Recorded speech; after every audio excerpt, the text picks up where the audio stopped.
ஷில்பா, போன உடனே கால் பண்ணிருக்க. அதிசயமா இருக்கு. நான் கூட மறந்துடுவியோன்னு நினைச்சேன். ஏ அஞ்சலி, இங்க பெரிய பிரச்சனை ஆயிட்டு. பிரச்சனையா? What happen? என்ன பிரச்சனை? என்னாச்சு? இங்க அதை விட பெரிய பிரச்சனை போயிட்டு இருக்கு.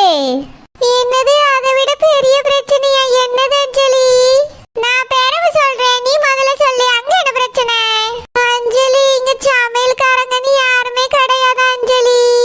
சமைக்கிறதுக்கு இங்க ஆளே இல்லையா? அது மட்டும் இல்ல, வேலைக்காரங்களே இந்த வீட்டுல கிடையாதா. எல்லா வேலையும் இது வரைக்கும் எங்க அத்தை தான் பாத்துக்கிட்டு இருந்தாவலாம். ஓ மை காட், இது என்ன கொடுமையா இருக்கு. வேலைக்காரங்க இருக்காங்கன்னு சொல்லி என்ன கல்யாணம் முடிச்சாங்க, இப்ப என்ன இல்லைன்னு சொல்றாங்க. What is this? இப்ப என்ன பண்றது? ஓ மாமியார் உனக்கு 3 வேளைக்கு சமைச்சு தருவாங்களா? அதுலதான் பெரிய வில்லங்கமே வந்துட்டு அஞ்சலி. என் மாமியாரு இதுக்கப்புறம் வேலை செய்ய மாட்டாவலாம். நான் இந்த வீட்டுக்கு வந்துட்டேல, நான் தான் எல்லா வேலையும் செய்யணுமா அஞ்சலி? என்ன தேவையோ அதை நானே சமைச்சுதான் சாப்பிட்டுக்கிடணுமா? எனக்கு மட்டும் இல்ல, இந்த வீட்டுல உள்ள எல்லாருக்குமே நான் தான் சமைச்சு கொடுக்கணுமா அஞ்சலி? ஏன் ஒருத்திக்கு ஏதாவது செய்யணும்னாலே நான் கஷ்டப்படுவேன். ஏன் ஒரு முட்டை ஆம்லேட் கூட மைனி கிட்ட தான் போட்டு கேட்பேன். ஆனா இங்க எல்லா வேலையும் நான் தான் செய்யணுமா? என்ன பண்ண போறேனே தெரியல அஞ்சலி. அம்மாட்ட சொல்லலான்னு பார்த்தா அம்மா வரும்போதே எந்த பிரச்சனைனாலும் நீயே சமாளிச்சுக்க, என்கிட்ட சொல்லவும் கூடாது, இங்க வரவும் கூடாதுன்னு சொல்லிட்டா. இப்ப என்ன பண்றதுன்னே தெரியல அஞ்சலி. அதான் உனக்கு போன் போட்டு புலம்பிக்கிட்டு இருக்கேன். ஏய் ஷில்பா, பொண்ணு பார்க்க வரும்போது எதுக்காக வேலைக்காரங்க இருக்காங்கன்னு சொல்லணும்? அதனால தானே நீ அந்த ஆளை கல்யாணம் பண்ணிக்கிட்டு அங்க போன. வேலைக்காரங்க இருக்காங்கன்னு அவிய சொல்லவே இல்லையா? ஐனியல் தான் ஏதோ போய் சொல்லியிருக்காவ அஞ்சலி. எங்க அம்மா அப்பவே சொன்ன சமையல் கத்துக்கன்னு சொல்லிக்கிட்டே இருந்தா. நான் தான் அவிய வீட்டுல வேலைக்காரவிய இருக்காவல்ல, நான் எதுக்கு சமையல் கத்துக்கிடணும்னு திமிராவே இருந்துட்டேன். இப்ப என்னடானா 3 வேளைக்கு நான் தான் சமைக்கணும்னு சொல்லியாவ அஞ்சலி. சமையல் மட்டும் இல்ல, வீடு பெருக்கணுமா, துடைக்கணுமா, வீட்டுல என்னென்ன வேலை இருக்கோ அதெல்லாம் நான் தான் செய்யணுமா அஞ்சலி. என் மாமியார் இனி எதுவுமே செய்ய மாட்டாவலாம். ஏன் ஷில்பா, உன் மாமியாருக்கு ஏதோ நோக்காடு வந்துருச்சா என்ன? சடனா இதுக்கு வேலை செய்ய மாட்டேன்னு சொல்றாங்க. நேத்து வரைக்கும் அவங்க தானே செஞ்சிருப்பாங்க. அது இந்த வீட்டு மருமக தான் எல்லா வேலையும் செய்யணுமா இனி? அவிய எதுவுமே செய்ய மாட்டேன்னு சொல்லிட்டாவ அஞ்சலி. என் புருஷனும் அவிய அம்மைக்கு தான் சப்போர்ட் பண்ணியாவ. இன்னைக்கு காலையிலே சமைக்க சொன்னாவளா, நான் என்னால முடியாது, இன்னைக்கு ஒரு நாள் மட்டும் விட்டுருங்கன்னு சொன்னேன். முடியாது, மதியத்துல இருந்தாது நீ தான் சமைக்கணும்னு சொன்னாவளா. நான் கெஞ்சி கேட்டுக்கிட்டே இன்னைக்கு ஒரு நாள் மட்டும் எப்படியாவது விட்டுருங்க, நாளையில இருந்து நான் சமைக்கேன்னு சொல்லியிருக்கேன். அதனால 3 வேளையும் புருஷன் ஹோட்டல்ல வாங்கி தந்துறியேன்னு சொல்லியிருக்காவ அஞ்சலி. காலையில டிஃபன் ஹோட்டல்ல தான் வாங்கிட்டு வந்தவ, நல்லா இருந்துச்சு.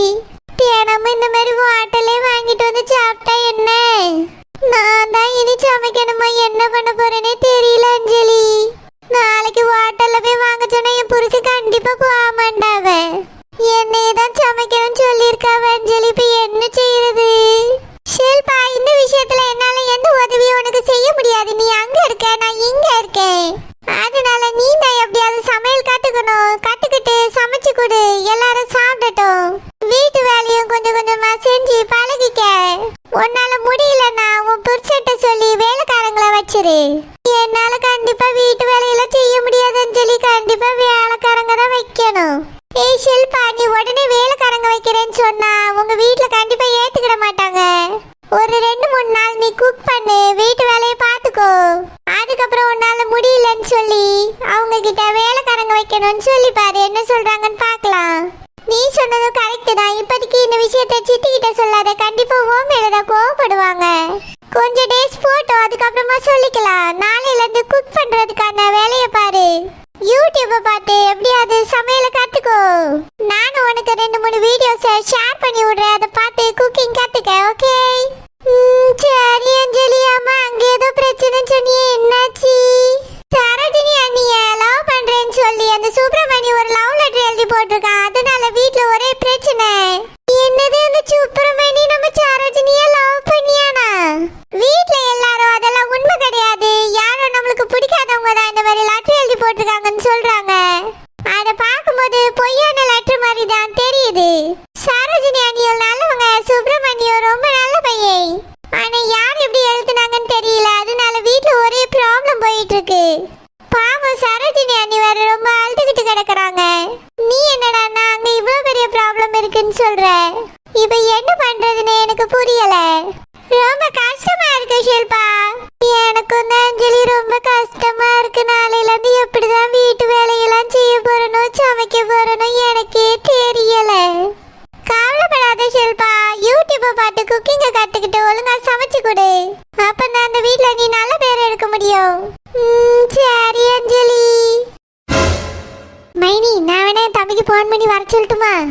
செல்லம்மா, குழந்தை வர நேரம் தான். இன்னும் காலையில சாப்பிடல, இப்ப வருவாவ.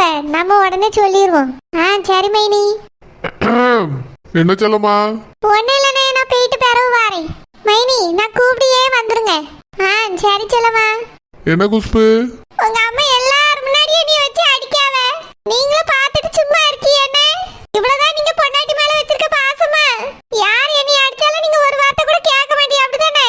நீ செஞ்சது சரியோ? நான் என்ன தப்பு பண்ணிட்டேன்? நானா அந்த லெட்டர் எழுதிட்டு வந்து உங்க அம்மாட்ட கொடுத்தேன். அந்த சரோஜினி பேருக்கு லெட்டர் வந்துச்சு.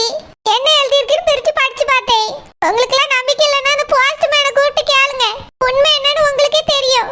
குஷ்பு, அதுல எழுதி இருக்கிறது எதுவுமே உண்மை இல்லைன்னு உனக்கு படிக்கும் போதே தெரியலையா? சுப்பிரமணியம் அப்படிப்பட்ட பையன் கிடையாது. அதே மாதிரி சரோஜினியும் அப்படிப்பட்ட பிள்ளை கிடையாது. நீங்க எல்லாரும் வெளுத்ததெல்லாம் பாலுன்னு நினைச்சிட்டு இருக்கீங்க. ஆனா எல்லாம் விஷமா இருக்கீங்க. அந்த சரோஜினிய பத்தி உங்களுக்கு தெரியல. அவளை பத்தி எனக்கும் செல்லம்மாக்கு மட்டும்தான் எல்லா விஷயமும் தெரியும். அவ எவ்வளவு வேலை பார்த்துட்டு இருக்கா தெரியுமா இந்த வீட்டுல இருந்துகிட்டு? யாரையுமே அவ நிம்மதியா வாழ விட மாட்டாங்க. அவ இந்த குடும்பத்துல இருந்தா இந்த குடும்பம் விளங்கிடாது. நம்மளெல்லாம் அசிங்கப்படுத்திட்டு ஒரு நாள் ஓடிடுவா. இப்படி பேசாத குஷ்பு, அந்த பிள்ளை அப்படி கிடையாது. நீங்க தான் அப்படி சொல்லணும். அவ எவ்வளவு வேலை பார்த்துட்டு இருக்கா தெரியுமா? உங்க தங்கச்சி புருஷனுக்கு சரக்கு வாங்கி கொடுத்துருக்காவ. அவருக்கு மட்டும் இல்ல, கெட்டின புருஷனுக்கும் மண்டபத்துல வச்சு அவ தான் சரக்கு வாங்கி கொடுத்துருக்கா. ஆனது குழந்தைன குடிகாரனா ஆக்கிட்டு இருக்காங்க. உங்க யாருக்குமே இந்த விஷயம் புரியல. என்ன பேசுறா நீ? ஆனந்து மண்டபத்துல வச்சு குடிச்சது காரணம் நம்ம மாப்பிள்ள தான். அவர் தான் குடிக்க வச்சிருக்காரு. இல்லங்க, செல்லம்மா புருஷன் இல்ல. அதுக்கு முழுக்க முழுக்க காரணம் சரோஜினி தான். தினமும் வீட்லயும் அவரை குடிக்க வச்சுக்கிட்டு இருக்கா. ஒரு நாள் மட்டும் அவர் குடிக்கல, தினமும் அவர் குடிச்சிட்டு தான் இருக்காரு. குடிக்க வச்சு ஒரு மனசை மாத்திக்கிட்டு இருக்காங்க. எதுக்காக கெட்டின புருஷனுக்கு அவ அந்த மாதிரி செய்யணும்? ஏன் அப்படி கிறுக்குத்தனமா பேசிட்டு இருக்கா நீ? அந்த சரோஜினிக்கு உங்க தம்பியை பிடிக்கலங்க. அவளுக்கு அந்த சுப்பிரமணியை தான் பிடிச்சிருக்கு. அவனை போய் கல்யாணம் பண்ணிக்கிறதுக்காக தான் இவரை இந்த மாதிரி பண்ணிக்கிட்டு இருக்கா. குடிக்க வச்சு பெரிய குடிகாரனாக போறா. அப்புறம் எல்லா சொத்தையும் அவ பேர்ல எழுதின உடனே இந்த வீட்டை விட்டு ஓடிடுவா. அவ திட்டமே வேறங்க. அவ இந்த வீட்டுக்கு வந்ததுல இருந்து ஒரு பிரச்சனையே நடக்குது. நீங்க நல்லா யோசிச்சு பாருங்களா. செல்லம்மா புருஷன் எதுக்காக பையில கொண்டு வந்து ரூபாயை வைக்கணும் சொல்லுங்க? எனக்கு என்னமோ அவர் இந்த வேலையை செஞ்சிருப்பாருன்னு தோணல. இப்ப வரைக்கும் நான் ரூபாய் எடுக்கலன்னு தான் அவர் சொல்லிக்கிட்டு இருக்காரு. அதுக்கு காரணமும் இவதான். என்ன சொல்ற நீ? ஆமாங்க, இந்த சரோஜினி தான் அன்னைக்கு தோட்டத்துக்கு போயிட்டு வந்திருக்கா. அந்த சுப்பிரமணி பணத்தை எடுத்து கொடுத்து விட்டுருக்கா. இவ பணத்தை நம்ம வச்சுக்கிட்டா மாட்டிக்கிடுவோன்னு அவர் பையில கொண்டு போய் வச்சிருக்கா. தேவையில்லாம இப்படி எல்லாம் வளராத குஷ்பு. நீ நிறைய கற்பனை பண்றான்னு நினைக்கேன். கற்பனையும் பண்ணல, ஒண்ணும் பண்ணல. நடக்கிறதான் சொல்லியே. உங்க தங்கச்சி புருஷன் குடியெல்லாம் மறந்து போய் இருந்தாரு. அவருக்கு சரக்கு வாங்கி கொடுத்தது சரோஜினி தான். புருஷனுக்கும் தானே சரக்கு வாங்கி கொடுத்தது தெரியா? தோட்டத்துல இருந்து பணத்தை எடுத்துட்டு வந்து ஒளிச்சு வச்சது அவதான். தேவையில்லாம உங்க தங்கச்சி புருஷன் அதுல மாட்டிக்கிட்டாரு. ஏன் நம்ம பூமாரிய கடத்துறது கூட அவ்வளவுதாங்க இருக்கும். எனக்கு அப்பத்துல இருந்து அவன் மேல சந்தேகம் இருக்குங்க. அது வேற யாரும் கடத்திருக்காவ. சுப்பிரமணி தானே கண்டுபிடிச்சு கூட்டிட்டு வந்தான். சுப்பிரமணி அவ ஆளுங்க. ரெண்டு பேரும் சேர்ந்து ஓடி போவன்னு நினைக்காவ. அதனால இந்த குடும்பத்துக்கு நல்லது பண்ற மாதிரி என்னென்னவோ பண்ணிட்டு இருக்காவங்க. அவ பூமாரிய கடத்தினதே பணம் கேட்டு நம்மள மிரட்டதான். ஆனா நம்ம கண்டுபிடிச்சிருவோன்னு பயந்துட்டு அவனே கொண்டு வந்து ஒப்படைச்சிட்டான். இந்த சரோஜினி அந்த சுப்பிரமணிய கூட்டு சேர்ந்துட்டு நம்ம குடும்பத்தை கெடுக்காவங்க. ரெண்டு பேருமே நல்லவியே கிடையாது.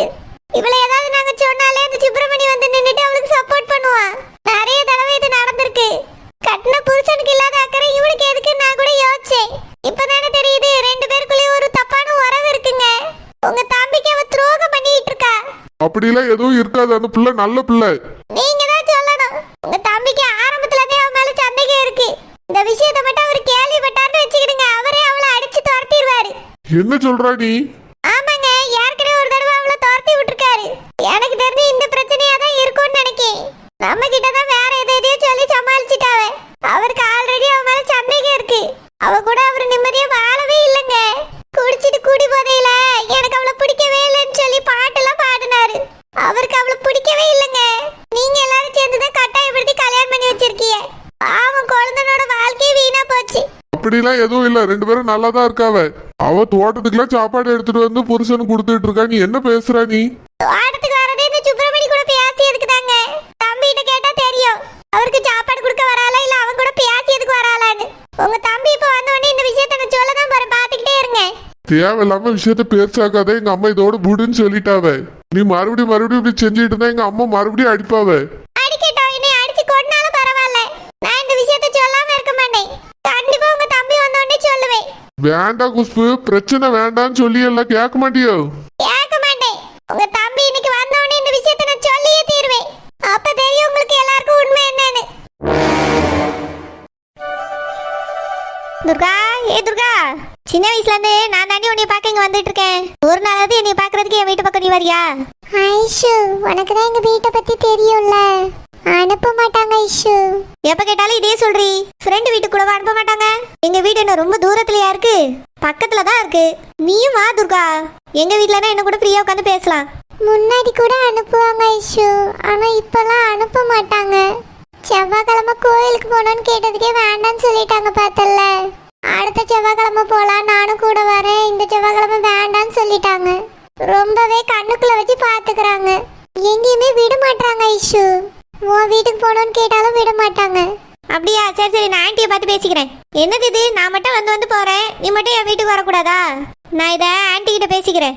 ஐஷு வேண்டாம் வீடு. ஆமா, அவர் கால் பண்ணாரா? ஆமா, அவர் தினமும் கால் பண்ணிட்டு தான் இருக்காரு. துர்கா எப்படி இருக்கா, சாப்பிட்டாலா இல்லையா, என்ன பண்ணிட்டு இருக்கான்னு கேட்டுட்டு தான் இருக்காரு. நீ தான் ஒரு தடவை பேசுன்னு சொன்னா பேசவே மாட்ற. அம்மா வந்துருவாங்க, அப்பா வந்துருவாங்கன்னு பயப்படுற. அவர் எவ்வளவு ஆசைப்படுறாரு தெரியுமா அவங்க கூட பேசுறதுக்கு. நான் போன் எடுத்துட்டு வந்திருக்கேன், இப்பயாவது பேசு துர்கா. அவர் இந்த டைம்ல கொஞ்சம் ஃப்ரீயா தான் இருப்பாரு. அது மட்டும் இல்ல, துர்காவை எப்போ வேணாலும் கால் பண்ண சொல்லு. நான் ஃப்ரீயா இருந்தாலும் பரவாயில்ல, பிஸியா இருந்தாலும் பரவாயில்ல, பேசுறேன்னு சொல்லியிருக்காரு. கால் பண்ணி தட்டா பேசுறியா? இல்ல ஐஷு, அம்மா வந்துருவாங்க, கதவு வேற திறந்திருக்கு. சரிடி, கதவு மூடிட்டு வரட்டுமா? அச்சச்சோ வேண்டாம். ஏண்டி? கதவு மூடிட்டு உள்ள உட்காந்து பேசிட்டு இருந்தா ஏதாவது நினைப்பாங்க. ஆக்சுவலா வீட்டுக்கு யார் வந்தாலும் ஹால்ல உட்காந்து தான் பேசுவாங்க. நீங்கிறதுனால தான் ரூம்குள்ளே எங்க வீட்ல அலோவ் பண்றாங்க ஐஷு.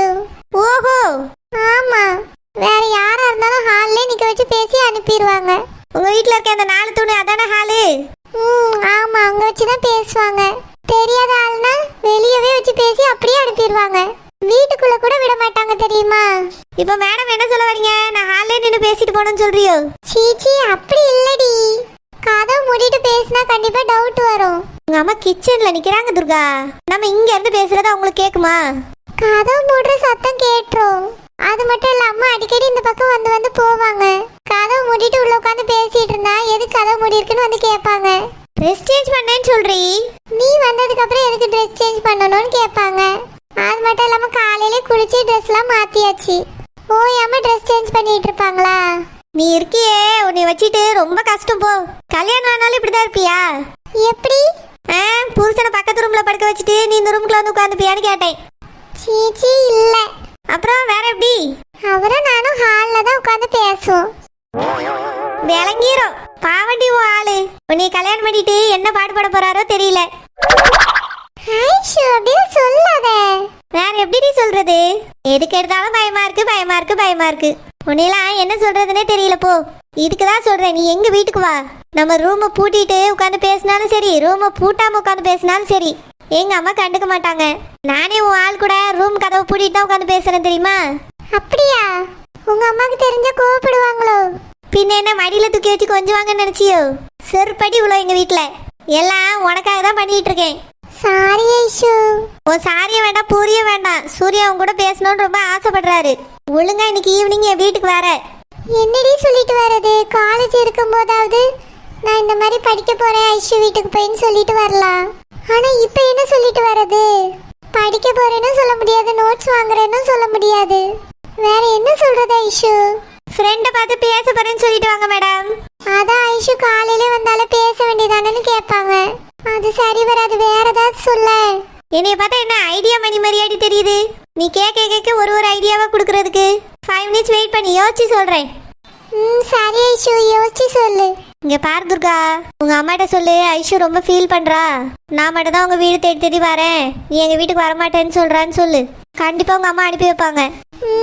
வேற ஏதாவது சொல்லு ஐஷு, கண்டிப்பா இப்படி சொன்னா அனுப்ப மாட்டாங்க. நீ சொல்றீ ஒரு தடவை, கண்டிப்பா அனுப்பி வைப்பாங்க, எனக்கு நம்பிக்கை இருக்கு. சரி ஐஷு.